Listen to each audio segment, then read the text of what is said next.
Bonjour Vincent L'Orphelin. Bonjour Jean-Philippe Denis. Vincent L'Orphelin, vous êtes coprésident de l'Institut de l'économie, fondateur de Sansbrevet.tech et donc co-auteur dans cet ouvrage Dollar, Euro, Yuan, Bitcoin, Diem, Crypto, Tectonique des monnaies. Ouvrage de l'Institut de l'économie à lire absolument.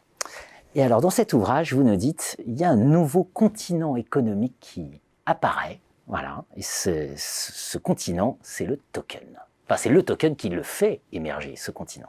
Alors, première question, voilà, qu'est-ce que le token ? Alors, le token, c'est le cousin du Bitcoin.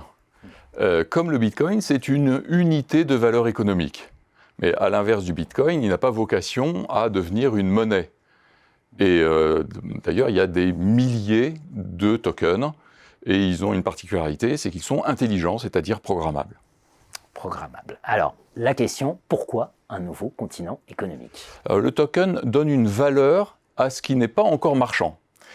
Aujourd'hui, lorsque on a un groupe de musiciens qui se répartit les droits d'un nouveau disque, ces droits n'ont aucune valeur marchande tant que le disque n'est pas commercialisé. Donc, ces droits sont une valeur économique pré-marchande, dont les royalties vont être gérées par la SACEM. Le token industrialise ce principe et fait émerger le continent de l'économie pré-marchande. D'accord, c'est passionnant. Est-ce que finalement on pourrait dire que le token, ce serait une sorte de version électronique d'une copropriété d'œuvres collectives, un statut qu'on connaît bien en droit ? Oui, alors, mais le token va beaucoup plus loin, parce que d'abord, il est intelligent, donc il permet de réévaluer les millièmes, par exemple, pour recalculer les droits minimums, ou bien accorder un bonus au chanteur s'il fait un concert. Deuxièmement, il est auto-exécutable, c'est-à-dire qu'il n'y a pas besoin d'un tiers de confiance comme la SACEM.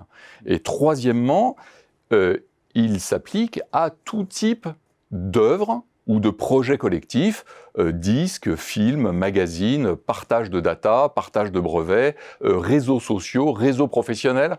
On a déjà des milliers de tokens qui vont de un nouveau Facebook tokenisé jusqu'à des économies d'énergie tokenisées. Alors ça, c'est fascinant, ça, une version tokenisée de Facebook.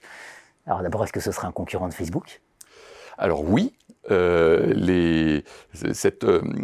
d'autant plus que les utilisateurs deviennent plus fidèles aux auteurs qu'aux plateformes. Et donc cette nouvelle concurrence va progressivement forcer les plateformes à abandonner une part de la valeur, une part substantielle de la valeur, au profit de ceux qui sont à l'origine de cette valeur. Passionnant, on est presque dans les logiques de fan, non ? C'est quand vous dites plus attaché aux auteurs qu'à la plateforme, c'est la logique de fan avec les artistes. Oui, mais ça peut être aussi des collectifs, pour des projets collectifs, mais qui ont la capacité de s'intégrer à une plateforme ou à une autre. J'ai ouï dire qu'une œuvre d'art virtuelle tokenisée aurait été vendue 70 millions de dollars. Voilà.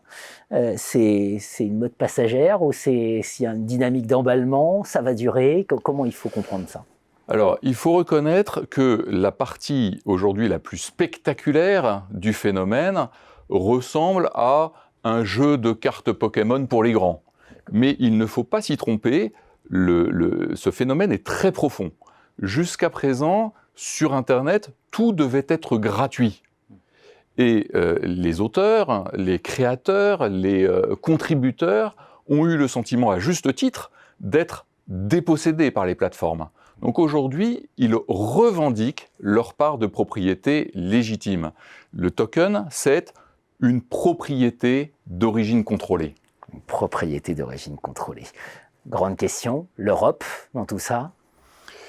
Alors, pendant toutes ces années, les GAFA ont moissonné nos datas. Et la Chine a pillé nos technologies. Les enjeux se sont chiffrés en centaines de milliards tous les ans. Or, le token est en train de provoquer un fantastique retour de balancier vers la propriété intellectuelle qui est le pétrole de l'économie pré-marchande. Or, l'Europe a déjà conscience de l'immensité de ses ressources créatives. On l'a vu avec la stratégie de Lisbonne. Donc, avec le token, maintenant, elle peut et elle doit revendiquer sa part de propriété légitime. Part de propriété légitime d'un nouveau continent économique, finalement, c'est celui de la créativité et de la contribution. Absolument. Merci Vincent Orphelin. Merci Jean-Philippe Denis.